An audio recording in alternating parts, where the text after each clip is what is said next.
So welcome to the latest episode. I've lost track of what number we're on now. This is episode 15 of The Torch of Progress. The Torch of Progress is our speaker series associated with our online learning program, Progress Studies for Young Scholars. Progress Studies for Young Scholars was launched this summer as a summer program in the history of technology and the history of industrial and technological progress. It is now being run this fall and on an ongoing basis as, I believe, both an after-school program and as part of the online or virtual learning program of the Academy of Thought and Industry. I'm your host, Jason Crawford. I write a website called The Roots of Progress at rootsofprogress.org, where I cover the history of technology and the philosophy of progress. And I also designed and created Progress Studies for Young Scholars. Our guest today is very special and highly relevant to this because he is the founder of the Academy of Thought and Industry High School, which is now hosting this program. So he's done a lot of different things. He's actually founded a number of different schools. Academy of Thought and Industry is only one of the most recent. He has written a couple of books, including The Habit of Thought and Be the Solution. And he's the co-founder of a nonprofit, Freedom Lights Our World, or FLOW, along with John Mackey, who is the founder and CEO of Whole Foods. And together they created something called Conscious Capitalism. So Michael, we're not going to have time to even cover your career today, but hopefully we can dip into a few of maybe some of the highlights of your thinking. Michael, welcome to the program, and everybody, please welcome Michael Strug. Thank you, thank you. And by the way, hi Tammy. Tammy Dunn is actually the principal of Moreno Valley High School, a charter high school I founded in northern New Mexico. So we've sort of got a family gathering here, so to speak.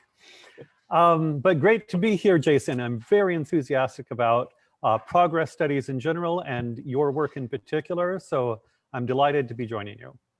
Thanks. All right, let's just start with the Academy of Thought and Industry, since it's so relevant. Love that name, by the way. It's a great name for a school.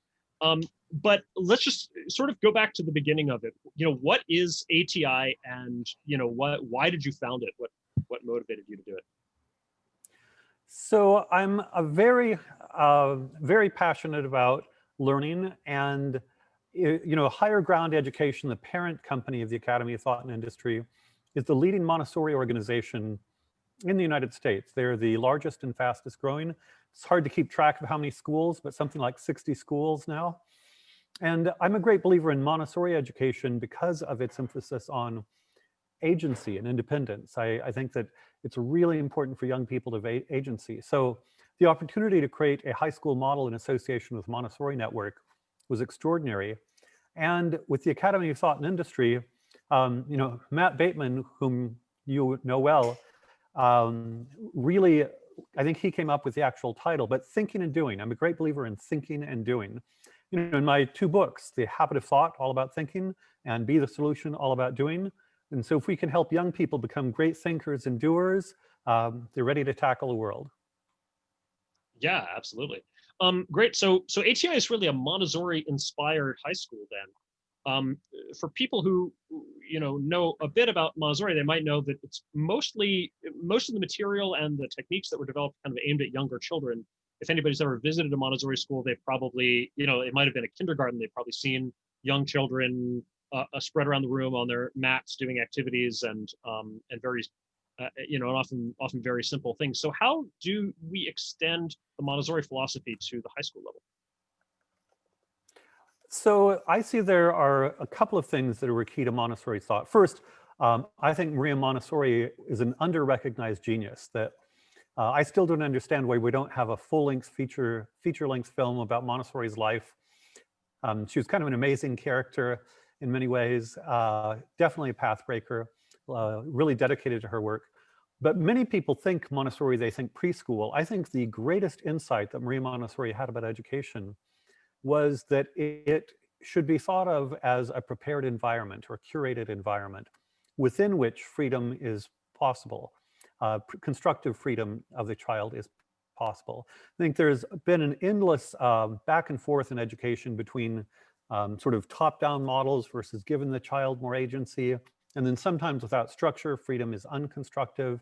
And I think the mainstream hasn't really come to grips with the notion that if you design an environment in the right way, freedom can be really productive. So if you look at a Montessori classroom, and now I'm thinking at a younger age, well, first, everybody should visit one just to see these 5-year-old kids walking around doing their own thing, but being constructive, focused, engaged in their work. Absolutely astonishing. And for people who haven't seen one, you've got to look at it. But it's not magic. That is, Montessori observed children for a long time, and she saw that when children have the right work in front of them in the right way, then they spontaneously engage in productive activity. And so the whole task of education becomes focused on how do you create an environment in which children are naturally productive. And at the adolescent level, one of her key insights is they need to feel valorized, or that's kind of a fancy word she uses. They need to feel as if what they're doing is valuable. And going back to traditional cultures, I'm very impressed with indigenous cultures. In traditional cultures, they didn't have schools. Young people learned the role of being an adult in indigenous traditional societies by means of practicing, first by play, but then gradually taking on more substantial adult roles in the community. And as a consequence, you didn't have the kind of artificial nature of school. I think one of the challenges in our world is how do we replicate that in adolescence? Because it's our work is not going and hunting a deer. Our work is very different and very diverse. One of Montessori's original model actually was a farm school where kids would not only farm, but run businesses. And so they would run a bed and breakfast and maybe, prepare food and things like that. And that was a nice model. And there are a few Montessori adolescent programs that do that, Erdkinder, after the German Earthchild. But that's not very realistic in an urban environment. And so a lot of what we have to do is figure out how do we give adolescents valuable work. And one approach I've taken is, talk about new collar job creation. People in the new collar economy, which is a fancy word for coding, UX, UI design, digital marketing, video production, all these jobs where, Silicon Valley, Seattle, New York, Austin, they can't get enough employees. There are $100,000, $150,000 jobs that are going unfilled because there's endless demand. My son works for Amazon as a data scientist, and he says they cannot hire. They cannot find people to hire. These are often sometimes even more highly paid jobs. And so how do we create a pipeline of talent? And one of the things, a lot of schools do project-based learning. For me, the project is not only a project given by teachers, but a project where the student is actually doing real world work as quickly as possible. And this may start with teacher assigned projects, and very often in courses it can be. But for instance, I've had students actually create a website for an American Idol finalist. And imagine that you're a 14-year-old and an American Idol celebrity is using the website you created for them. I had a student who created marketing videos for Kaiser Permanente that are actually used by Kaiser Permanente. And so there are all sorts of ways in which young people can have, I would say, adult level digital sophistication. And in terms of the pride and the validation and the effort, it's tremendous. So I'm not saying it's always easy in every situation, but the more we can move towards real world work for teenagers, it gives all of their other academic work more meaning, and it gives them tremendous purpose and motivation. So that's kind of a quick vignette, but I can go on and on. I'll pause there though. Yeah, that's great.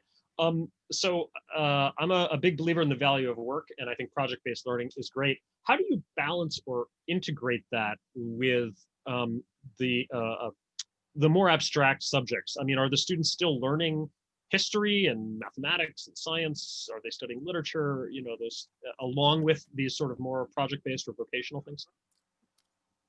Well, absolutely, and part of this is abstract learning becomes relevant when it's applied to the real world.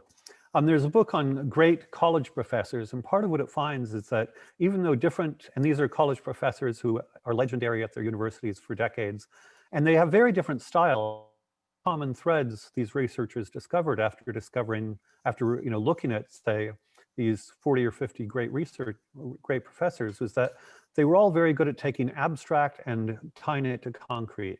That, a biochemist could show how this very abstract biochemistry related directly to real world problems.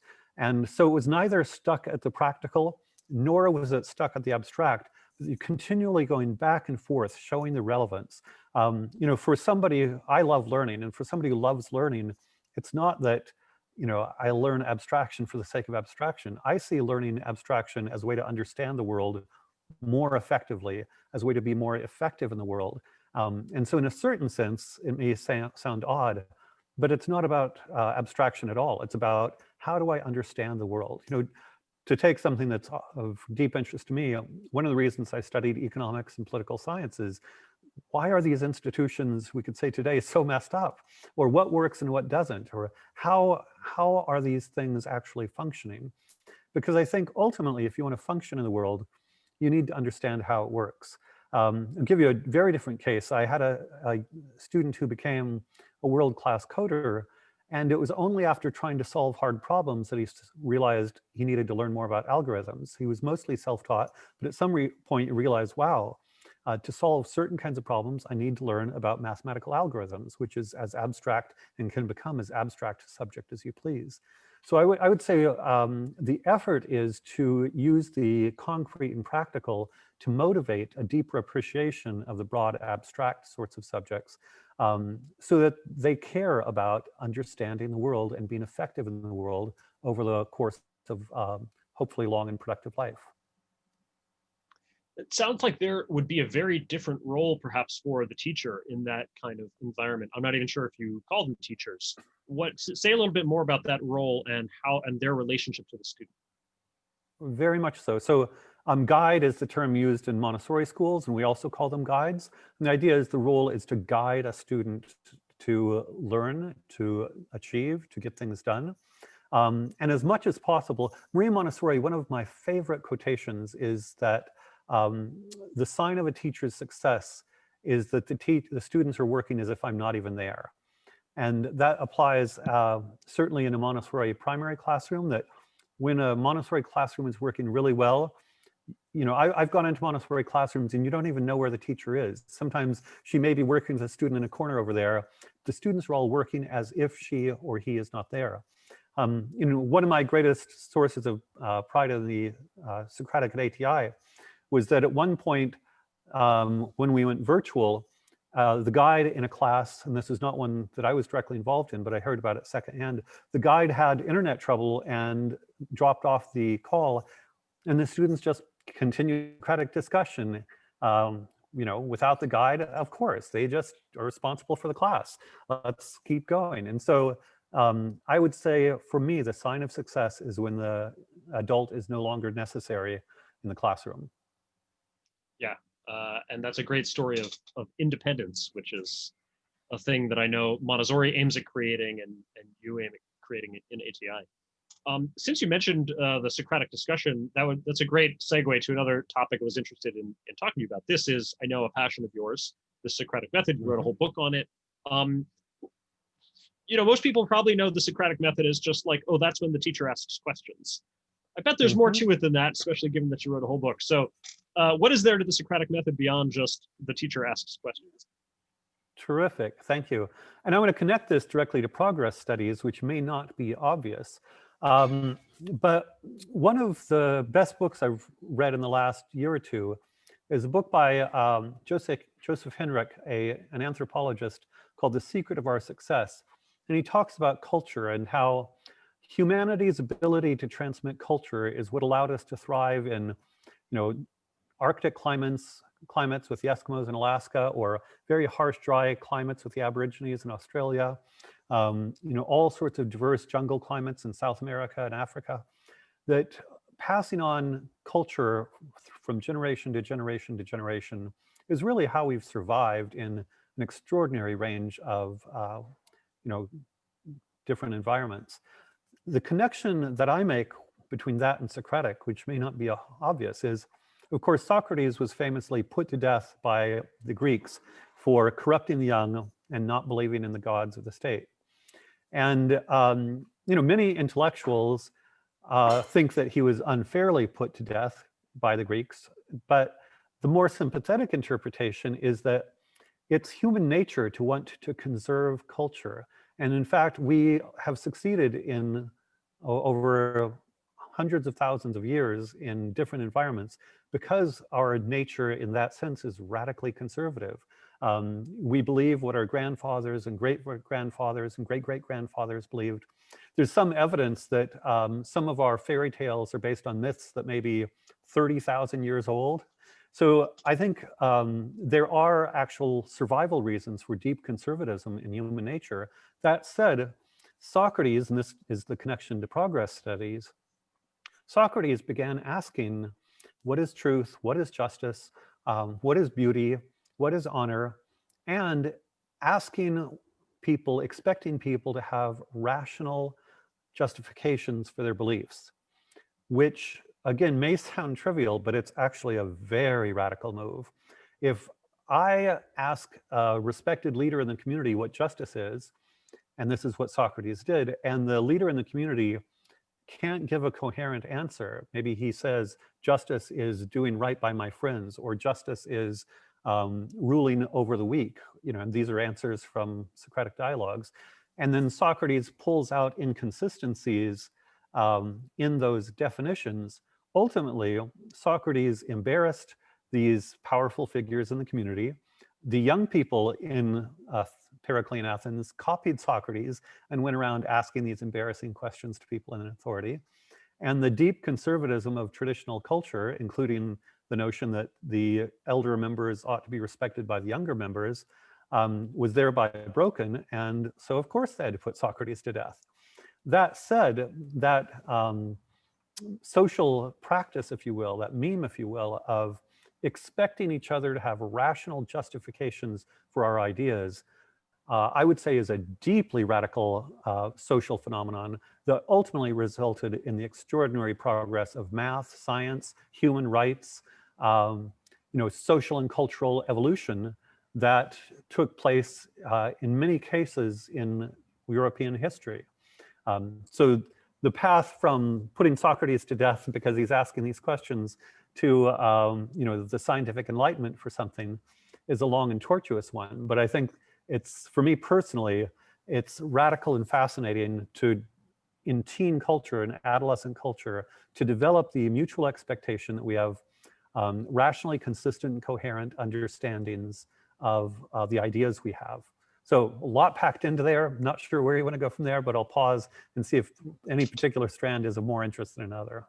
Yeah, I have a few places I want to go. So one is, so again, to connect this to progress studies, one of the themes that I think comes out of studying the history of progress, invention, and so forth is, how much of it needed to challenge tradition and authority in order to, come up with something new. And this was especially the case, I would say, around the birth of the of science, around the scientific revolution, the beginning of the Enlightenment. And so do you see a value in this sort of conservatism of respecting old ideas? And if so, how do we, how do we make that not a barrier to progress? No, that's a great question. And so kind of where I've come to is, I think Socratic rationality is absolutely essential to progress, and the freedom of thought and freedom of discussion around it, absolutely essential to progress. So in some ways, it's sacred to me, and we must not let it die. When I see, say, the Chinese surveillance state and the way the Chinese government, the CCP, is cracking down on freedom of thought, absolutely chilling. And the notion that that could happen in the West is absolutely chilling. At the same time, I don't feel as if any we, you or I or any particular set of people, should impose our standards of what to question, not to question, in particular communities. And so I would say, as long as there's space in the public arena for absolutely unrestricted discussion of thought, then if particular, say, communities are not ready for that, and just one that people have a positive image of, you know, the Amish are very traditional and very conservative, and they seem to, you know, have a relatively, you know, healthy, successful culture. If the Amish want to be Amish, I'm not going to come in and say, we need to question everything Amish. You know, it's working for them. And I think different people, you know, have different sort of ways in which they need to kind of protect things that they've, ways they've been doing things for, you know, centuries perhaps. So I think we have to have a balance between maybe allowing local groups to have whatever conservatism they need, while allowing a public sphere that is absolutely unbounded with respect to exploring ideas. Does that make sense? Yeah. So this is great. Let me also, one of the other forks I wanted to take, we've been touching on a lot of things related to a concept that you wrote an essay about on Medium, a concept of Western civilization. I think people use that term in somewhat different ways, especially in recent years. So what does the term Western civilization mean to you? And what, you know, why is it important or relevant today? No, that's a great question. So it's on the intellectual and moral value of Western civilization. And for me, the Socratic meme of a mutual expectation that we have consistent and coherent, you know, rationally consistent and coherent understandings is the core. And part of this is, if you look at, you know, there was the Periclean Athens, which had this extraordinary explosion of originality, you know, Greek drama, philosophy, democracy in a certain sense, logic, you know, all sorts of science, all sorts of things had an early prototype in Periclean Athens. And then gradually, you know, in Rome, I think there's a legitimate case for thinking of Rome as kind of copying the Greeks rather than expanding on them.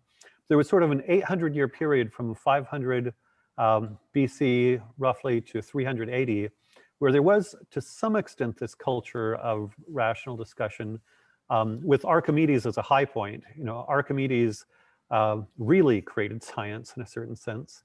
And then we have there are criticisms about calling it the Dark Ages, but, you know, in Europe at least, things did kind of become less intellectual, and intellectual energy actually moved to the Byzantine world and the Muslim world.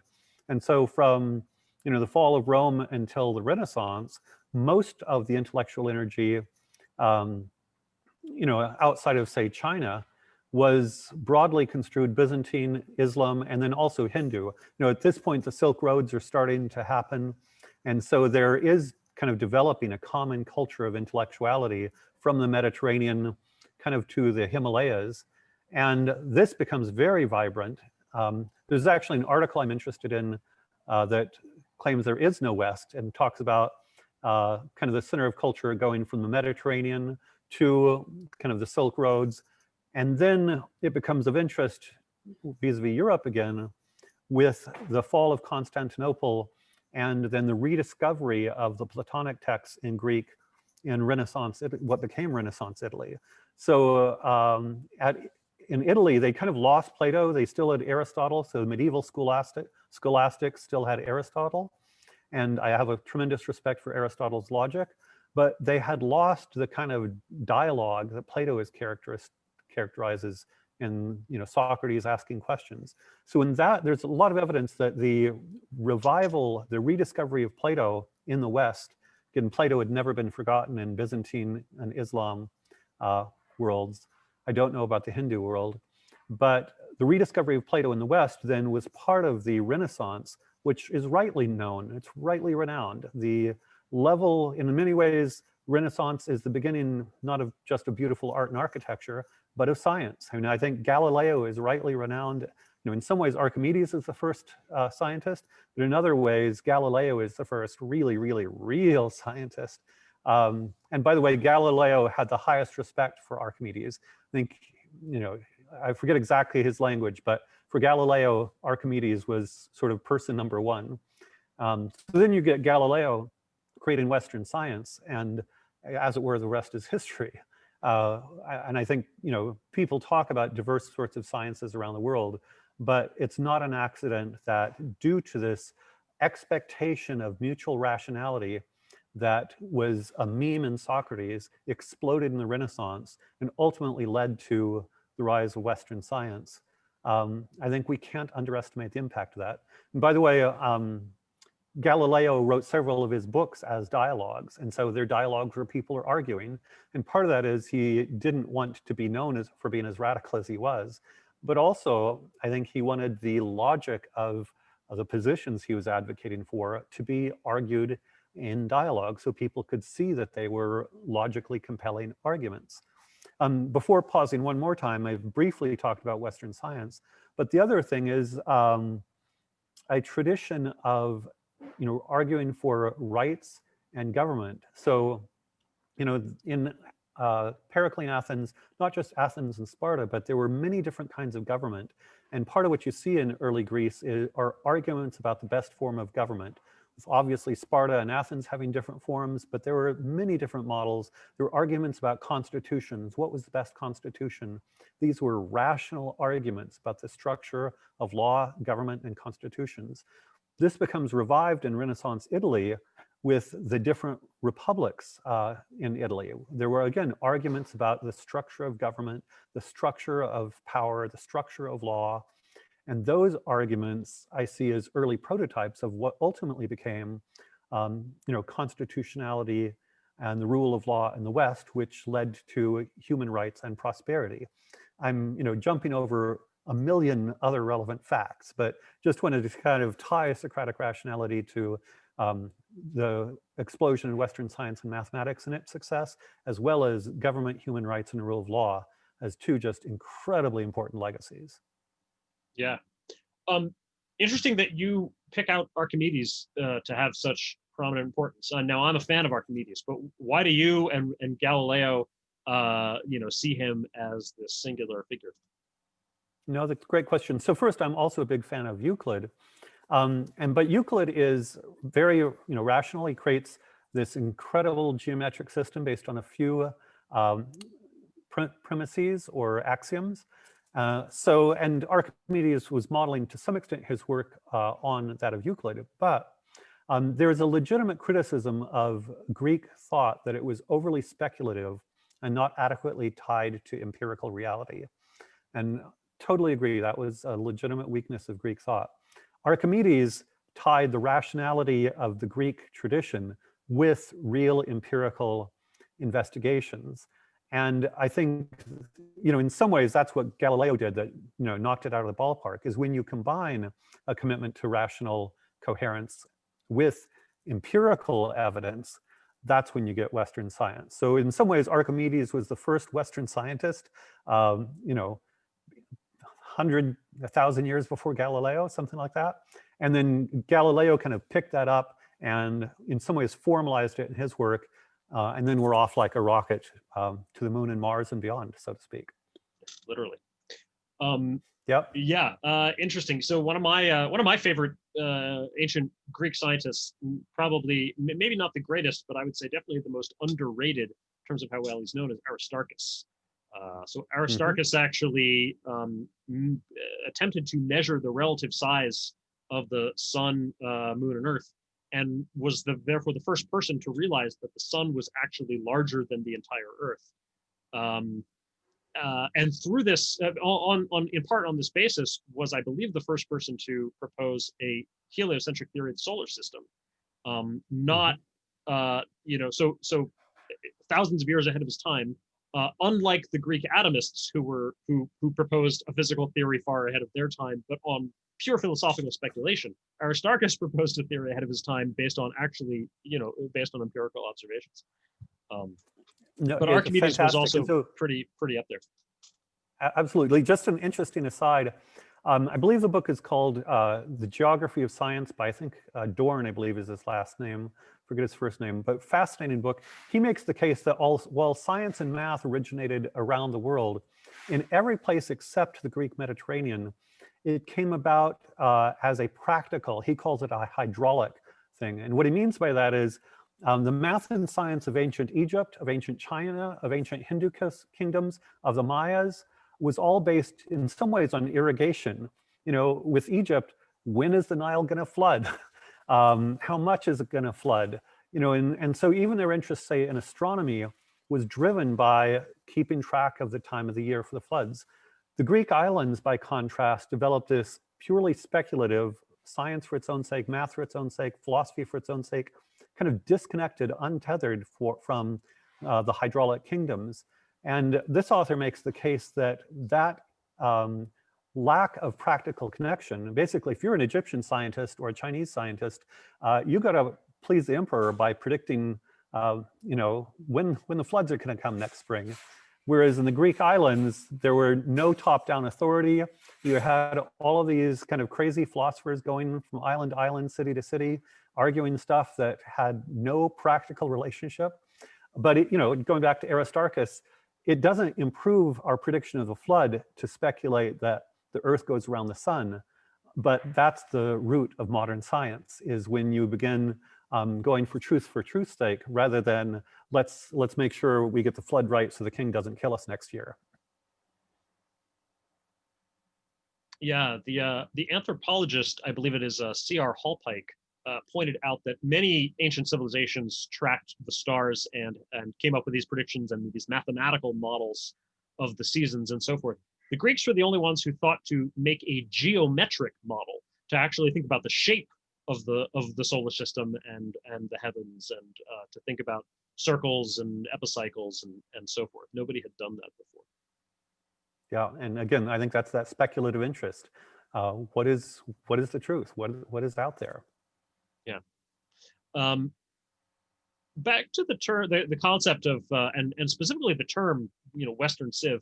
I read an interesting essay recently by Rob Krasinski, who was suggesting that maybe it's time to retire the term Western civilization, and he suggested replacing it with something like Enlightenment civilization. And his argument was Western civilization isn't just in the West anymore. We've globalized. The ideas have spread all over the world. Many of them are being practiced in capitalism is in Hong Kong and Singapore and all over the world.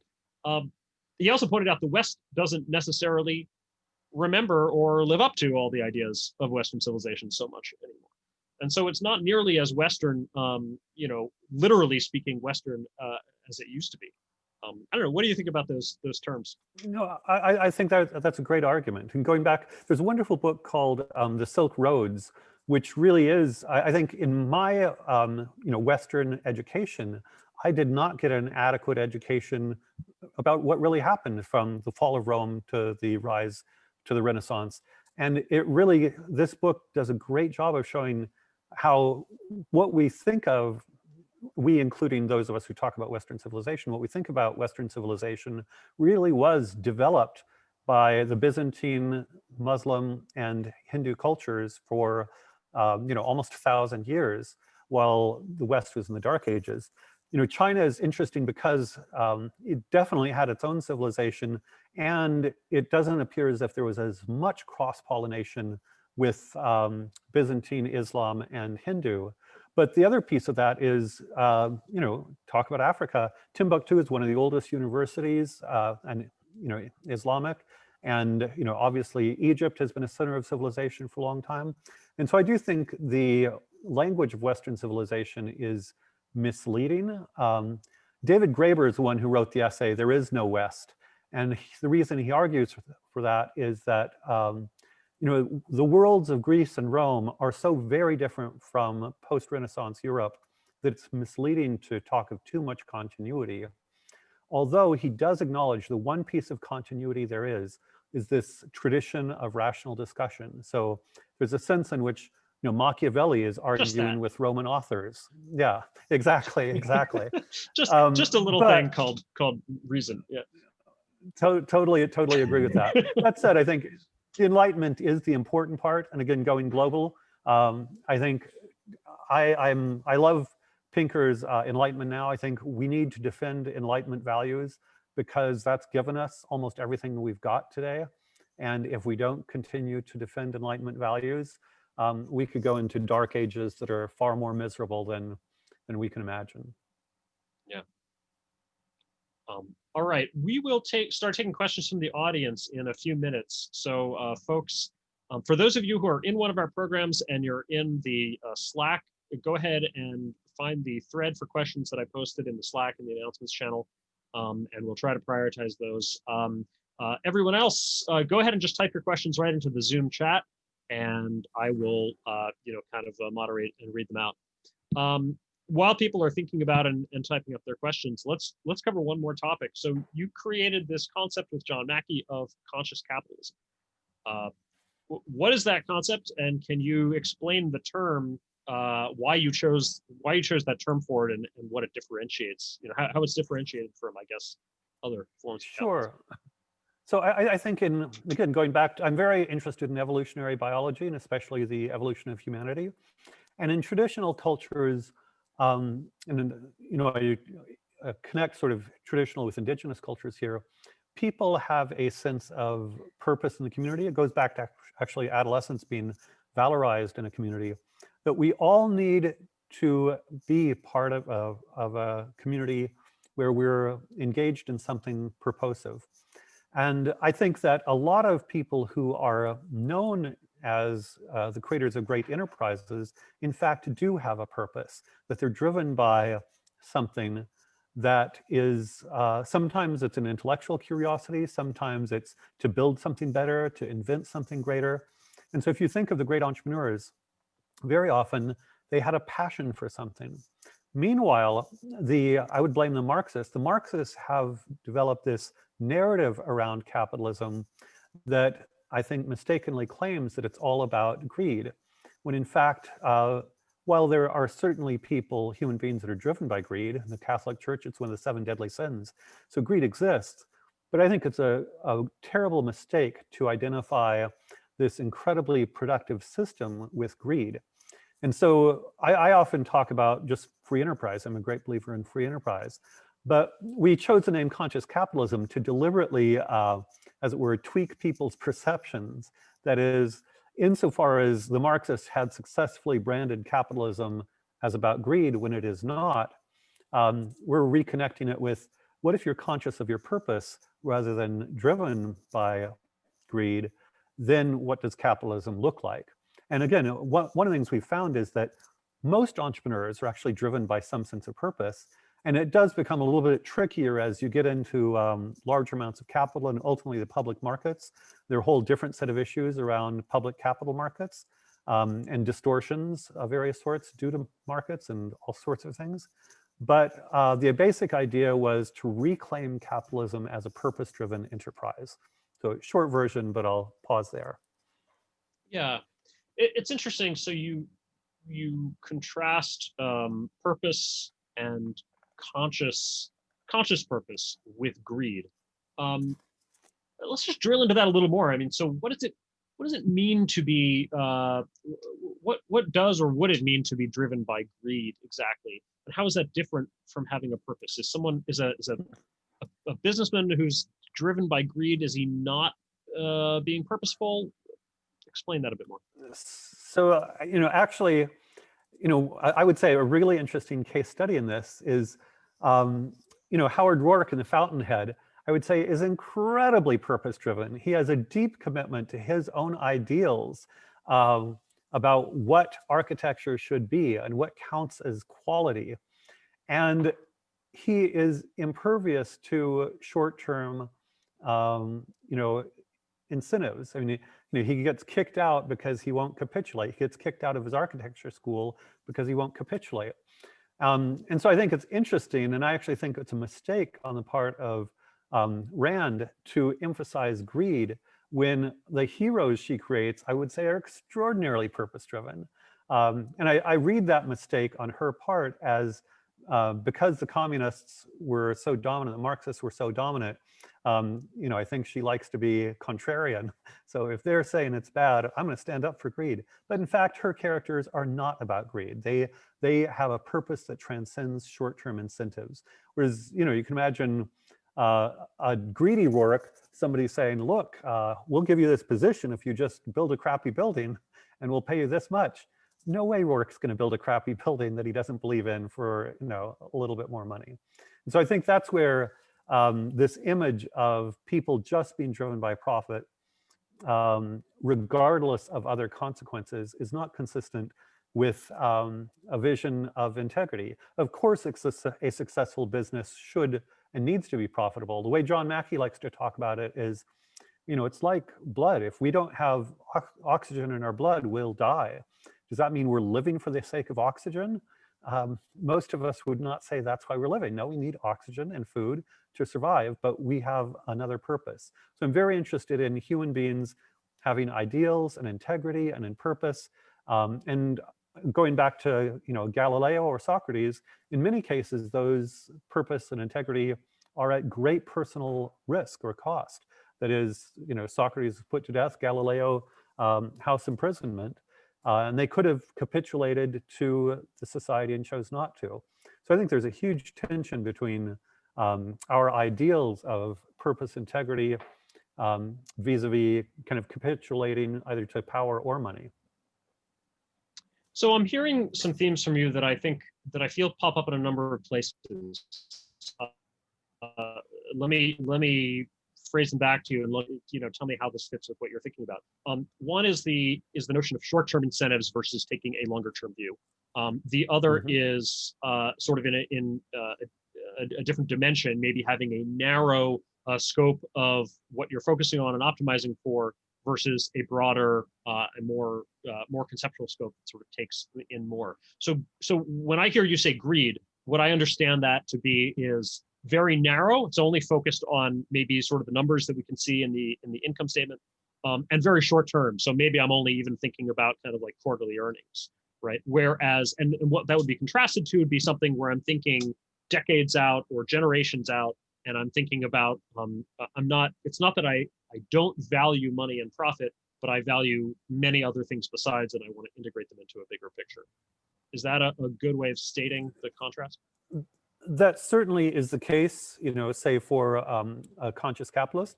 I would also say that a lot of great scientists and artists and so forth have, if not zero, pretty close to zero interest in money. I think, a lot of the great thinkers had a passion for what they're doing, and sometimes they lived in poverty, or sometimes they lived very simple lives. I'm sure we could come up with cases where they have the opportunity to have a great deal more money, but it was really about their particular search for the truth as they saw it. And it could also be kind of a creative truth. So yeah, I'm very much interested in the multiplicity of human nature. There are countless different people. As philosophers, we could get into what actually motivates people and what's actually good for humanity. But I think just looking at, going back to progress studies, those agents, those human beings who've been key to progress, I don't think money has been a particularly salient issue for a lot of the thinkers. I agree with that. Obviously, money is important to everybody in their own life to a certain degree. You need it to live. But yeah, beyond that, I would say it's business that is much more strongly motivated by profit than science, or even really engineering and invention, which is very, very often just driven by making cool things. Great. We've got a question from the audience about Montessori and the growth of Montessori. This question is from Alec, and it's a two-parter. So I'm gonna rephrase it a little bit. Basically, it's what do you see as the most fundamental obstacle to the growth? Actually, okay. So there are two questions here. All right. Let me just ask them one at a time. So one is, do you see the growth of Montessori as more supply limited or demand limited? So I'll answer it a little bit more orthogonally, which is I've become very interested.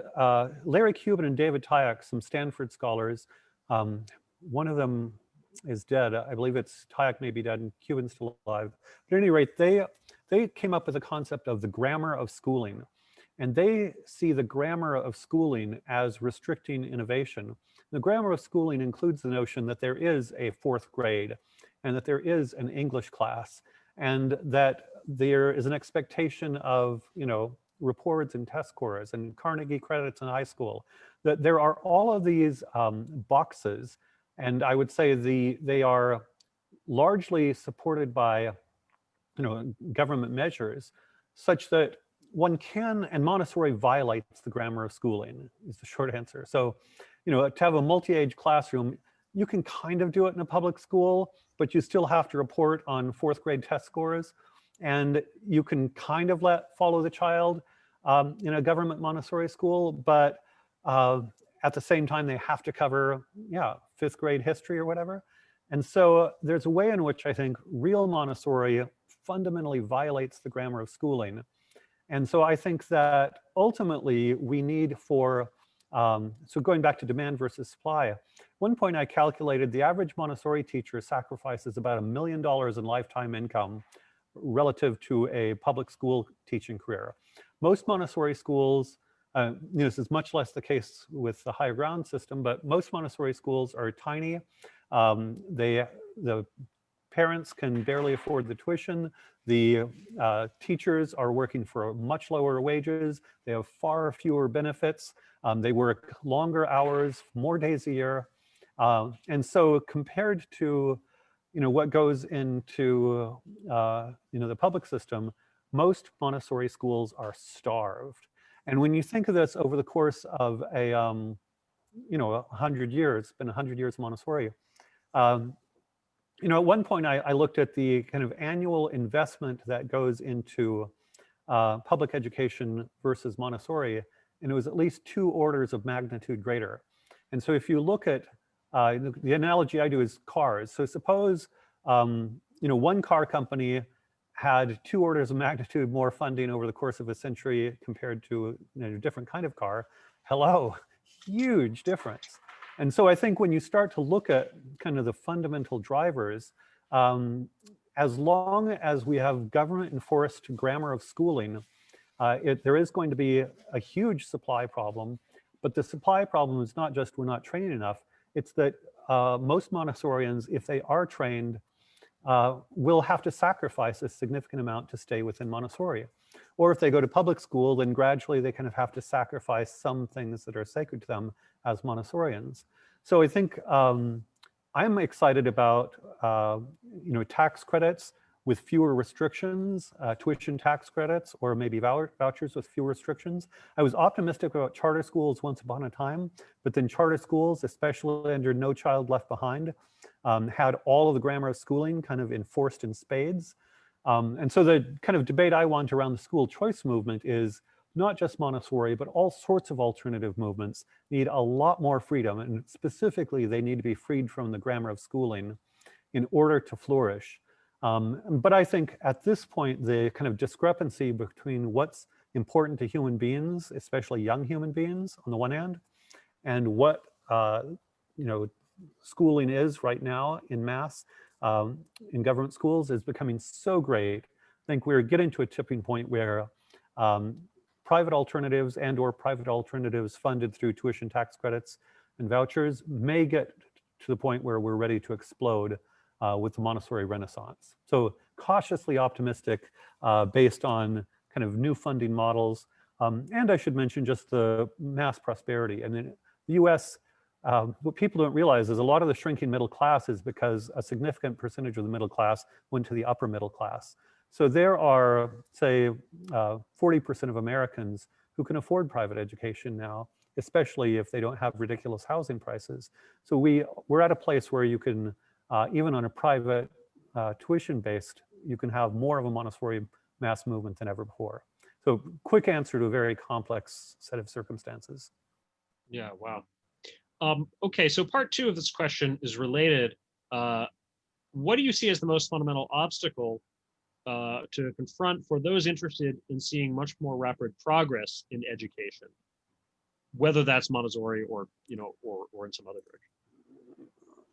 No, great question. And I would say, in addition to everything I just mentioned, I would also mention teacher training. Of course, one of the great ironies is that Montessori created dedicated teacher training programs, again, going on a century now, that she designed, that are completely disconnected from university teacher training. Now there are finally a couple of Montessori training centers associated with universities. But when you think about Montessori's vision and impact, and that it's taken 100 years to have a little bit of university respect, it's discouraging. I know many people who have gone through education, gotten education degrees, And maybe Montessori got one mention in one line, in a 4-year undergraduate degree or a 2-year master's degree. And so and ultimately I think the training of teachers should be done by practitioners and not professors.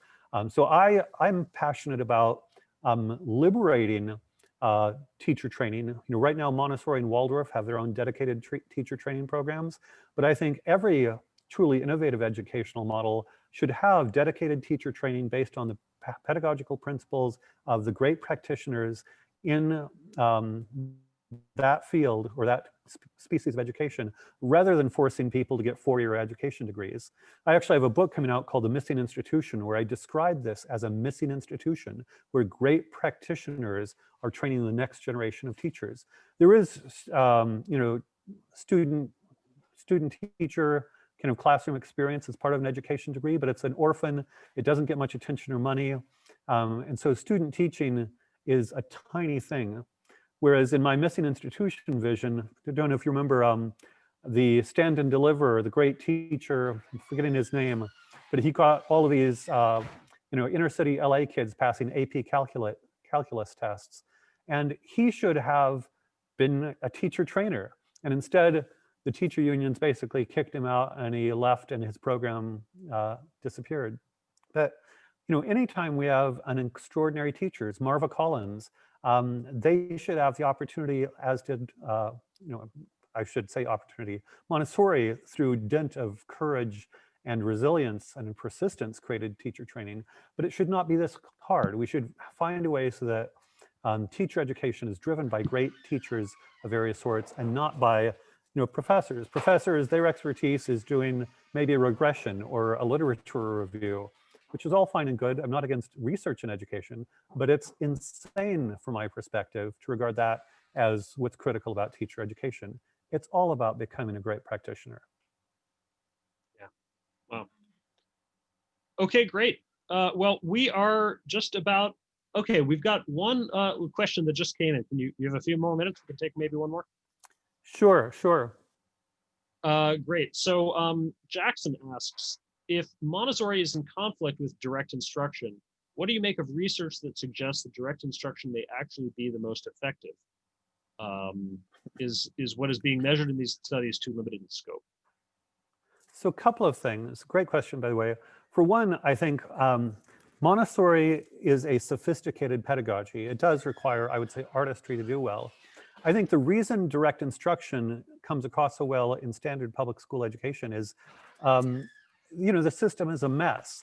And, I've seen, kind of backing up a little bit, so I spent decades training public school teachers in Socratic through in-service trainings. And one of the difficulties was I would come in and get, paid well to do 1-day, 2-day in-service training, maybe occasionally 5-day in-service trainings. But there's no guarantee that anything I did or anything I trained in would have any sort of quality control at all. And in fact, it's very easy for Socratic discussions to degenerate into, bull sessions. If you don't have a rigorous, rational thinker with a lot of training and experience, it's just kind of not enough structure. And so I think what's effective about direct instruction is it's kind of idiot proof. I mean, that's very explicitly. There's some versions of direct instruction that are scripted. And so whereas any kind of sophisticated pedagogy needs much more rigorous quality control, including training, including evaluation, promotion, administration, supervision. In the corporate world, I think it's Drucker said, culture eats strategy for breakfast. And I think great Montessori schools, great private schools of all sorts, and even great public schools are where you have an incredible culture. But culture is extremely vulnerable. You need the right people in the right places in the right way in order to have a robust culture. So I would say that simply in terms of implementation, I think it's very hard to implement anything at scale at a quality level unless you have a strictly private system. And even then, most entrepreneurs fail. Most products in the marketplace are garbage. We're going to have a lot of failure and we'll get some excellence. Going back to the too limited in scope, the other thing is for me as a learner, as an educator, and as a parent, agency is immensely important. People who can, I have a lot of friends in the startup world. People on a startup team who take initiative, get things done, are really valuable. What were their test scores? Nobody knows, nobody cares. Did you get it done? Are you an A player who gets shit done, to use the colloquial expression? And I see Montessori as supporting initiative over the entire course of an education, whereas I've met really bright students at the high school and college level who are pretty passive. And they enter the work world, and it takes a couple of years to maybe flip around and say, hey, we can't wait to tell you what to do all the time.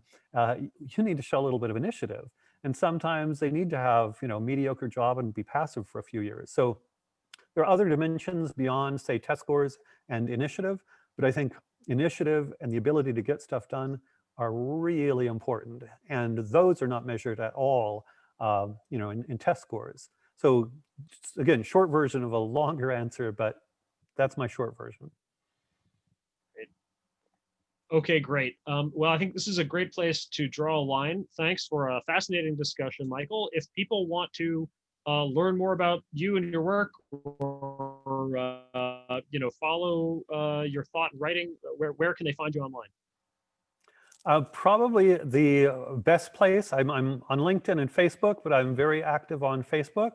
And I would say a lot of, not all, but a lot of my content is progress oriented. I'm absolutely fascinated with innovation and progress, broadly construed. So my wife is the Senegalese entrepreneur Magat Wade, a beautiful African woman. There are multiple Michael Strongs, but only one Michael Strong, whose wife is a beautiful Senegalese entrepreneur. So follow me on Facebook, follow me on LinkedIn, and I'm less active on Twitter, but I love to be engaged with everyone who's passionate about these issues. Okay, great. And once again, I'm Jason Crawford. You can find my writing about progress studies at rootsofprogress.org. I'm also on Twitter as Jason Crawford. And if you want to learn more about progress studies for young scholars, go to progressstudies.school. All right. Thanks, everybody. Thanks, Michael. And we will see you all next time. Bye-bye. Take care.